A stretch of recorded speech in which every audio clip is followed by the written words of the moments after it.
quem será o presidente do Brasil eleito em 2022? É o que vamos discutir nesse vídeo.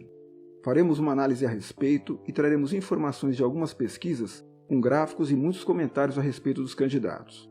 Assista até o fim, pois falaremos sobre os principais candidatos hoje na disputa, fevereiro de 2022, tentando ser o mais isento possível.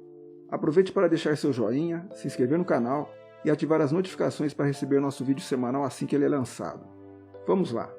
Recolhi informações de duas pesquisas cujos links estão abaixo na descrição, uma de janeiro e outra de fevereiro de 2022.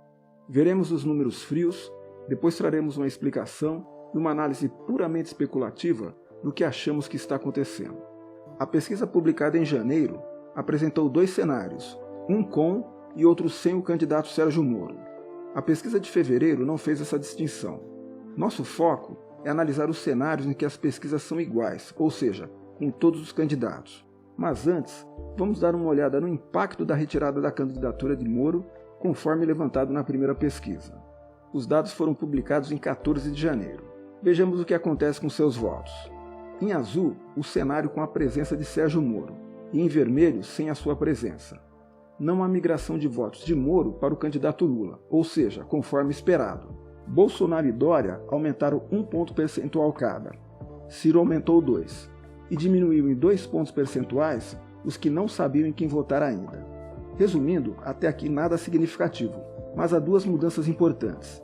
O número de brancos e nulos aumentou de 6% para 11%, ou seja, os eleitores de Moro, em geral, preferem não votar em ninguém se seu candidato sair do pleito. E mais importante ainda é que, descontando os votos brancos e nulos, e supondo que os que ainda não sabiam em quem votar optem por votar em branco ou anular o voto, se a eleição tivesse ocorrido em janeiro, Lula poderia ganhar ainda no primeiro turno, pois teria 44% dos votos válidos contra 42% do restante dos candidatos. Observe que isso poderia acontecer até com Moro na disputa, pois a porcentagem de votos de Lula estaria apenas 1 ponto percentual atrás do restante de votos válidos, considerando que os que não sabem quem votar votassem em branco ou anulassem seus votos. Vejamos agora, com todos os candidatos, quais as mudanças ocorridas entre janeiro e fevereiro, considerando essas duas pesquisas que estou utilizando. A primeira novidade é que a eleição não seria resolvida no primeiro turno. Lula perdeu a intenção de votos entre um mês e outro, enquanto Bolsonaro cresceu. De qualquer maneira, o segundo turno estaria definido entre Lula e Bolsonaro. A pesquisa de fevereiro indicou como ficaria o segundo turno se Lula enfrentasse todos os demais candidatos. Lula venceria todos com a seguinte diferença entre eles. Entre Lula e Bolsonaro ou Moro, a diferença seria de 15 pontos percentuais. Entre Lula e Ciro, a diferença seria de 23 pontos percentuais. Entre Lula e Dória, 28 pontos percentuais. Uma informação importante que se encontra disponível apenas na pesquisa de janeiro é que essa pesquisa fez uma simulação de segundo turno entre Bolsonaro e todos os demais candidatos, como se Lula não tivesse chegado ao segundo turno. Bolsonaro perderia de todos os candidatos, com 9 pontos percentuais atrás de Ciro e 7 pontos percentuais atrás de Moro ou Dória. Nesse ponto, é possível apresentar uma conclusão parcial. 1. A possibilidade de Lula faturar a disputa no primeiro turno não está presente na pesquisa de fevereiro de 2022, mas estava razoavelmente forte em janeiro de 2022. É necessário aguardar o progresso de Lula nos meses seguintes para ver o que pode acontecer. 2. Na pesquisa de janeiro de 2022, Bolsonaro estava fora da disputa, pois perderia no segundo turno de qualquer candidato. Evoluiu em fevereiro, mas ainda perderia de Lula segundo os dados de fevereiro. Vejamos o que parece que as candidaturas estão fazendo, segundo noticiários da mídia. A assessoria de Bolsonaro parece não estar fazendo nada além do mesmo, ou seja, apenas circulando algumas imagens que atingem apenas seu próprio público, como umas que recebi em que diziam que ele estaria impedindo a Terceira Guerra Mundial, conversando com o Putin. Acho que isso não acrescenta nenhum voto a mais, pois quem está com ele vai permanecer e quem não está não aguenta mais receber essas coisas. A assessoria de Lula tem trabalhado bastante. Vi 2 movimentos interessantes nas últimas semanas. O primeiro foi criar uma estrutura para dialogar com evangélicos. Entendo que isso pode levar a 3 efeitos, um positivo e 2 negativos. O positivo é que, de fato, a estratégia pode funcionar e conseguir mais alguns votos. Sobre os pontos que considero negativo, entendo que, primeiramente, ele pode desagradar o núcleo duro do PT, que pode não gostar de como esse diálogo seja realizado. Em segundo lugar, pode causar uma reação entre os próprios evangélicos.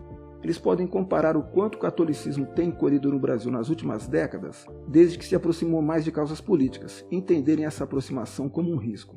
Vamos aguardar para ver o que acontece. O segundo movimento é que viu uma campanha na tentativa de estimular o eleitorado a votar em Lula e fechar a fatura no primeiro turno. A assessoria de Lula pode estar enxergando alguma ameaça no segundo turno, e essa ameaça pode estar ligada ao que eu chamo de voto hemorroidas. A ideia desse nome é que é uma piada que diz que dinheiro é como hemorroidas, quem tem não conta pra ninguém. E talvez essa seja a característica de alguns eleitores que teriam vergonha de dizer que votariam em Bolsonaro e, na solidão da cabine eleitoral no segundo turno, ao ver a foto de Lula, poderiam se lembrar de personagens que orbitam o núcleo petista e, na hora H, votar em Bolsonaro. Será que isso pode ocorrer? Não sei, mas arrisco a dizer que uma pequena parcela vai fazer isso mesmo. Sendo assim, se eu fosse da assessoria de Lula, continuaria com a estratégia, mas de olho nas pesquisas. Talvez eles consigam levar no primeiro turno mesmo. Se eu fosse da assessoria de Bolsonaro, estaria em dúvida. Talvez eles estejam botando fé em uma melhora da economia. De fato eu não sei, mas ficar fazendo a mesma coisa, acho que não vai a lugar nenhum. Mesmo com voto hemorroidas, o que vai decidir a eleição entre ele e Lula, se forem eles que forem para o segundo turno, é a taxa de rejeição, ou seja, o menos odiado leva. Quanto aos demais candidatos, nesse ponto da pesquisa, me parecem derrotados, mas vejamos as características de cada um deles e, caso você procure um candidato que não seja nem Lula nem Bolsonaro, pode ser que ainda haja esperança. Vejamos o candidato Moro. Apesar de Moro ser o primeiro da fila para entrar no segundo turno, acho que a situação dele é difícil, pois acredito que ele seja detestado por 50% do eleitorado, ou seja, os 30% cativos de Lula e os 20% cativos de Bolsonaro, pois não aceitam o fato dele ter condenado o homem mais honesto do mundo à cadeia e de ter traído o mito. É assim que pensa parte de seus eleitores, e com essa rejeição, acho que ele teria pouca chance em um segundo turno. Mas Moro tem umas garrafas velhas para vender, principalmente na questão do combate ao crime organizado e da corrupção. Eu considero isso uma pauta muito importante que precisa estar em discussão nessa eleição, e acho que ele poderia contribuir muito com outra candidatura. O próximo da fila é Ciro Gomes, pessoa de temperamento explosivo e que está sempre brigando com outros políticos. Ele me passa uma imagem de uma certa falta de temperança, muito importante na política. Mas Ciro tem muitas garrafas para vender. Por exemplo, seu estado tem feito um trabalho importante na educação básica, uma chaga no Brasil atual. Além disso, tem boa experiência no executivo e tem umas garrafas que só ele tem para vender. Ele é o único candidato que agride a candidatura a Lula, onde ele é quase imbatível, no mundo intelectual acadêmico. De fato, entendo que ele possa contribuir com uma saída que não seja Bolsonaro ou Lula. Vejamos Dória. O considero, talvez, sem juízo de valor, um dos mais aptos para a função. Goste ou não dele, temos uma dívida de vida com ele. Afinal, ele bancou a vacina no peito. Além disso, durante a pandemia, o estado de São Paulo foi um dos poucos, talvez o único, que teve um crescimento bem maior que a média do Brasil no período. Ele fez o que os economistas indicam ser a chave do crescimento, que é conseguir dinheiro para investimento. Para crescer, só há dois jeitos: com poupança interna, o que não temos, ou com investimento externo, e ele tem ido lá fora buscar. O que pesa contra ele é que ele está associado a um certo esnobismo, e foi muito atacado na sujeira das redes sociais. Basta lembrar da falsa orgia que atribuíram a ele. Mesmo assim, da mesma maneira que Moro e Ciro, ele tem bastante garrafas para vender. Dos demais candidatos, Simone Tebet é de um grande partido, mas vem sendo minada dentro do próprio partido. Há ainda o governador do Rio Grande do Sul, Eduardo Leite, que é sempre lembrado, apesar de, em tese, não estar mais na disputa. Mas parece que ele quer voltar ao jogo e pode ser beneficiado nessa indefinição geral. Me parece que todos esses candidatos estão ligados no que está acontecendo, mas uns mais que outros. Por exemplo, essa semana surgiu uma notícia que Simone Tebet e João Dória estariam colocando suas candidaturas na mesa para se discutir uma alternativa. Se você sonha com um presidente que não seja nem Lula nem Bolsonaro, eu acho que essa é a última chance. Ou seja, os candidatos abdicarem em torno de uma única candidatura. Isso não é fácil de ocorrer.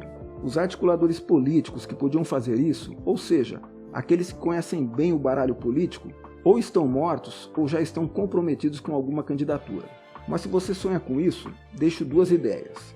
A primeira é que uma coisa que ajudaria muito seria se o escolhido se comprometesse que sua primeira canetada no dia de posse seria propor uma emenda constitucional para impedir a sua própria reeleição. Isso deixaria todos os outros vivos para disputar a eleição seguinte. A segunda é que, para achar pontos em contato com os candidatos, há a possibilidade de se localizar temas transversais que sejam de interesse do Brasil e de todos eles. Proponho 2. O primeiro é a questão ambiental. Nossa imagem externa está no chão. Isso pode causar impactos até no agronegócio e nos afundar de vez. Entendo que quem causa esse problema, especificamente do desmatamento da Amazônia, é um grupo muito pequeno. A questão ambiental é importante por 2 motivos. Primeiramente, trazer para a mesa outras forças políticas, como Marina Silva, que está sumida, e tem um capital político que pode ser usado.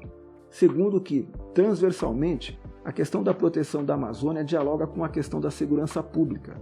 Se conseguirmos cuidar da Amazônia, melhoraríamos a proteção das fronteiras e atacaríamos o crime organizado. Eu acho que dá liga esse negócio. O outro tema é a questão do emprego. Ele dialoga com a educação, com o desenvolvimento e com a diminuição da pobreza. A dica, eu acho, é o modelo alemão, que mistura educação, ciência e tecnologia, indústria e desenvolvimento, ou seja, não vamos resolver isso só na esfera do Ministério do Trabalho. Resumindo, pessoal, pelos dados que temos até hoje, fevereiro de 2022, meu entendimento é que 1. Lula será eleito presidente, no segundo ou mesmo no primeiro turno. Vamos conferir as próximas pesquisas. 2. Bolsonaro pode ganhar se as pessoas que votam nele têm vergonha de expor seu voto nas pesquisas e se ele for ajudado por algo externo, como uma melhora na economia. 3. Os demais candidatos podem surpreender se trabalharem em conjunto, mas acho que só um milagre tornaria isso possível. E você, acredita nas pesquisas? Conhece alguém que esconde o voto? Acha que Lula já pode colocar a faixa? Ou Bolsonaro tem alguma chance? Acha possível uma união dos demais candidatos? Ou prevalecerá um egoísmo geral por parte deles? Gostou da análise? Discorda do que apresentamos? Gostaria de receber mais desse tipo de conteúdo? Deixe nos comentários e nos ajude a divulgar o canal, encaminhando esse vídeo aos seus colegas. Grande abraço e até a próxima!